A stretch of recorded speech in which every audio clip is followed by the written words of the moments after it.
اس کے علاوہ اپنے عزیزوں کے نام پیغام اور اپنی اپنی وصیت بھی لکھ دینا۔ وہ صبح کا وقت تھا اور چاروں فجر کی نماز پڑھنے کے بعد دری پر بیٹھے تھے۔ ابھی سورج طلوع نہیں ہوا تھا۔ وارث علی نے دل میں سوچا کہ جمالی نے 5ویں دن نہیں 5 دن کے بعد کہا تھا۔ اس اعتبار سے ابھی وہ ایک طلوع آفتاب اور دیکھ سکتے تھے، لیکن وہ اونچی آواز میں یہ بات کہہ نہ سکا۔ شہاب الدین نے کہا، وارث صاحب، جمالی نے آپ سے اخبار کے نام جو خط لکھوایا تھا اس کا پتہ نہیں کیا بننا کیا تھا؟ ریاض چودھری نے کہا، خط چھپ گیا ہوگا، اب صاحب لوگوں کے بیانات چھپ رہے ہوں گے، ہمیں تو یہ بھی نہیں پتا کہ ہم ہیں کہاں۔ یہ بات تو یقینی ہے کہ ہم سندھ کے کسی شہر میں ہیں، وارث علی نے کہا۔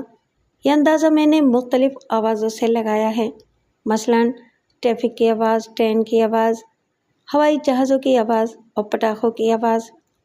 میرا خیال ہے کہ ہم کراچی کے کسی نواحی علاقے میں ہیں اور پولیس اندرون سندھ چھاپے مار رہی ہوگی۔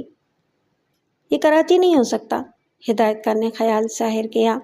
آپ ان آوازوں پر نہ جائیں، شہر کے ساؤنڈ ایفیکٹ جنگل میں بھی دیے جا سکتے ہیں، ہو سکتا ہے کہ یہ لوگ دن بھر مختلف آوازوں کے ساتھ۔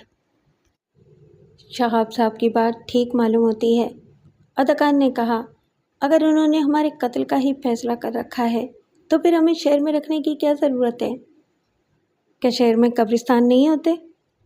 مصنف نے بے رحمی سے کہا، جمالی ہمارے قتل کے فیصلے کو اخبار میں شائع کرا ہی چکا ہے، اب اسے کوئی فرق نہیں پڑتا کہ وہ ہمیں کہاں قتل کرتا ہے۔ شاید وہ سنسنی خیز خبریں چھپوانے کے لیے کراچی میں یہ کارروائی کرنا چاہتا ہے۔ مصطفیٰ نے گہرا سانس لیا اور روشن دان کی طرف دیکھنے لگا جہاں سے ہلکا اجالا اندر داخل ہو رہا تھا۔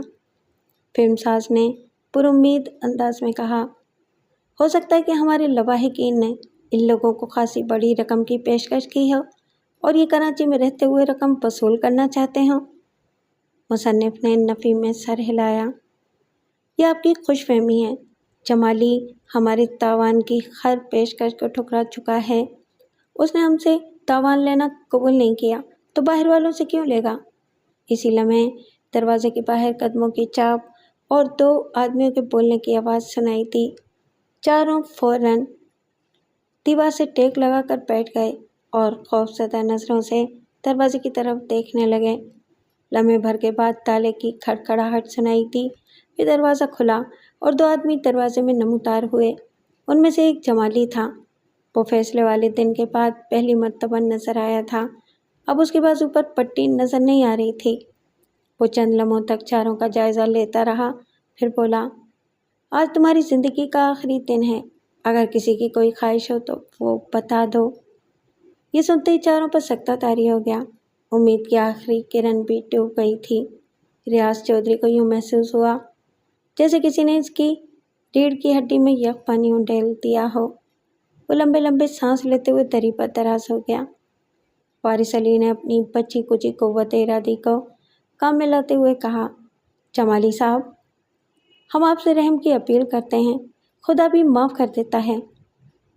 منشی وارث علی، مجھے خدا سے مت ملاؤ، میں تم لوگوں کا تخلیق کردہ رنگوٹ ڈاکو ہوں، آج میں وہی کروں گا جو تم لوگ رنگوٹ ڈاکو سے کرواتے رہے ہو۔ دوسرے ڈاکو نے کھانے کی پوٹلی ان کی طرف پھینک دی اور دونوں واپس چلے گئے۔ دروازہ بند ہو گیا اور تالا لگنے کی آواز سنائی دی۔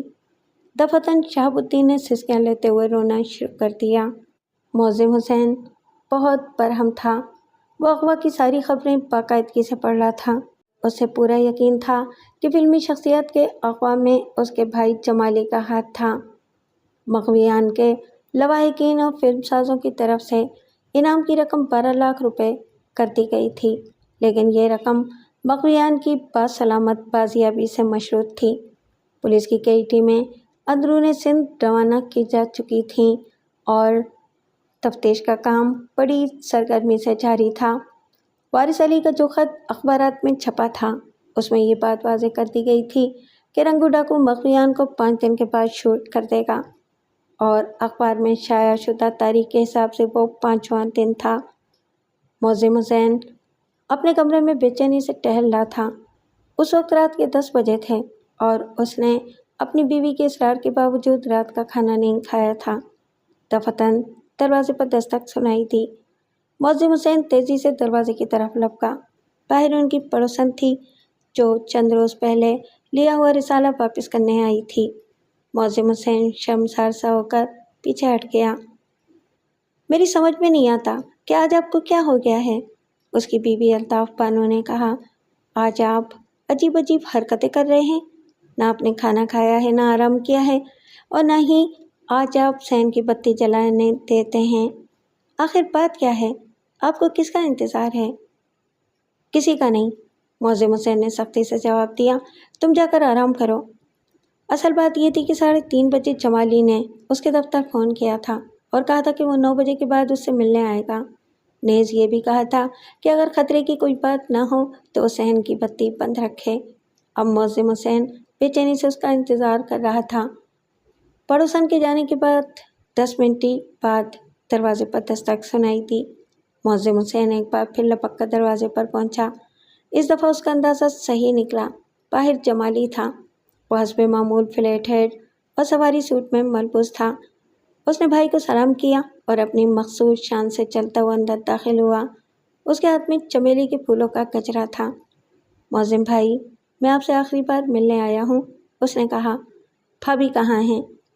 معظم حسین نے اس کی بات کو نظر انداز کرتے ہوئے پوچھا۔ مرتضیٰ، کیا ریاض چودھری اور مصطفیٰ سلطان وغیرہ کو تم نے اغوا کیا ہے؟ ہاں، جمالی نے اطمینان سے جواب دیا۔ وہ چاروں سنگین جرائم کے مرتکب ہوئے ہیں۔ میں ان چاروں کو کل سورج طلوع ہونے سے پہلے شوٹ کر دوں گا۔ وہ اسی لائق ہیں۔ اتنے میں الطاف بانو صحن میں دروازے کے پاس پہنچ گئیں اور جمال کو دیکھ کر چونکی۔ بھابھی، السلام علیکم، جمالی نے کہا اور پھولوں کا گجرا اس کی طرف بڑھایا۔ میں آپ کے لیے پھولوں کا گجرا لایا ہوں، اور یہ گجرا میں نے اپنی محنت کی کمائی سے خریدا ہے۔ آج صبح میں نے 4 گھنٹے ٹیکسی چلائی ہے۔ الطاف بانو نے اپنے شوہر کی طرف دیکھا اور تامل کرتے ہوئے گجرا لے لیا۔ معظم حسین نے گجرا اپنی بیوی کے ہاتھ سے جھپٹ لیا اور اسے واپس بھیجنے کے بعد جمالی سے بولا۔ مرتضیٰ، میری بات سنو، اگر تم مجھے اپنے بھائی سمجھتے ہو تو ان چاروں آدمیوں کو فوراً رہا کر دو۔ معظم بھائی، میں آپ کو اپنا چہرہ دکھانے آیا تھا۔ میں نے آپ کو دیکھ لیا، آپ نے مجھے دیکھ لیا، اتنا ہی بہت ہے۔ وہ واپس مڑا۔ میں آپ کو اپنا بھائی ضرور سمجھتا ہوں، مگر آپ کی یہ بات نہیں مان سکتا۔ لوگ یہ ایسے مجرم ہیں جن کو قانون سزا نہیں دے سکتا۔ معظم حسین نے جمال کو کندھے سے پکڑ کر پیچھے کھینچا اور غصے سے کہا۔ مرتضیٰ، میری بات مان لو، اس میں تمہاری بہتری ہے، قانون نافذ کرنا تمہارا کام نہیں ہے۔ جمالی نے خدا حافظ کہا اور دروازہ کھول کر باہر نکل گیا۔ معظم حسین نے پھولوں کا گجرا ایک طرف پھینک دیا اور دروازے سے سر نکال کر جمال کی طرف دیکھنے لگا۔ ساتھ ہی اس نے بایاں ہاتھ باہر نکال کر کسی اندھے کے شخص کو آگے آنے کا اشارہ کیا۔ اس اشارے کے ساتھ ہی ایک چاکلیٹی رنگ کی ٹویوٹا کرولا جو کچھ فاصلے پر کھڑی تھی حرکت میں آ گئی اور آہستہ آہستہ دروازے کی طرف بڑھی۔ معظم حسین جلدی سے باہر نکلا اور کرولا کا دروازہ کھول کر پچھلی سیٹ پر بیٹھ گیا۔ اس اثنا میں جمالی کچھ فاصلے پر کھڑی گرے رنگ کی نسان سنی میں بیٹھ چکا تھا۔ اس نے عقب نما آئینے میں معظم حسین کو ٹویوٹا کرولا میں بیٹھتے دیکھا اور سر ہلاتے ہوئے اپنی کار کو گیئر میں ڈال دیا۔ ڈی آئی جی کرائمز نے گرم جوشی کے ساتھ ابراہیم علی ہاشمی سے ہاتھ ملایا، خیریت پوچھی اور پھر اس کے ان 2 ساتھیوں کی طرف دیکھنے لگا جو اس کے لیے اجنبی تھے۔ ابراہیم ہاشمی نے تعارف کراتے ہوئے کہا، یہ مشہور ڈاکو مرتضیٰ جمالی کے بڑے بھائی معظم حسین ہیں۔ اوہ، ڈی آئی جی نے آنکھیں پھیلائیں۔ میں اس تعارف پر ہمیشہ ندامت محسوس کرنے لگتا ہوں، معظم حسین نے کہا، حالانکہ اصولی طور پر مجھے ایسا محسوس کرنا چاہیے کیونکہ مرتضیٰ کی برائیوں میں میرا کوئی حصہ نہیں ہے۔ میں نے اس پر ہمیشہ لعن طعن کی ہے اور اسے اس برائی سے باز رکھنے کی پوری کوشش کی ہے۔ میں ایک غریب آدمی ہوں، معمولی تنخواہ پاتا ہوں، میرے وسائل محدود ہیں۔ اس کے باوجود میں نے کبھی مرتضیٰ کے ہاتھ سے ایک پیسہ لینا گوارا نہیں کیا۔ گزشتہ دنوں میری بیٹی کی شادی تھی اور مجھے پیسوں کی شدید ضرورت تھی۔ شادی سے چند روز پہلے مرتضیٰ میرے پاس آیا اور مجھے 1.5 لاکھ روپے دینے چاہے،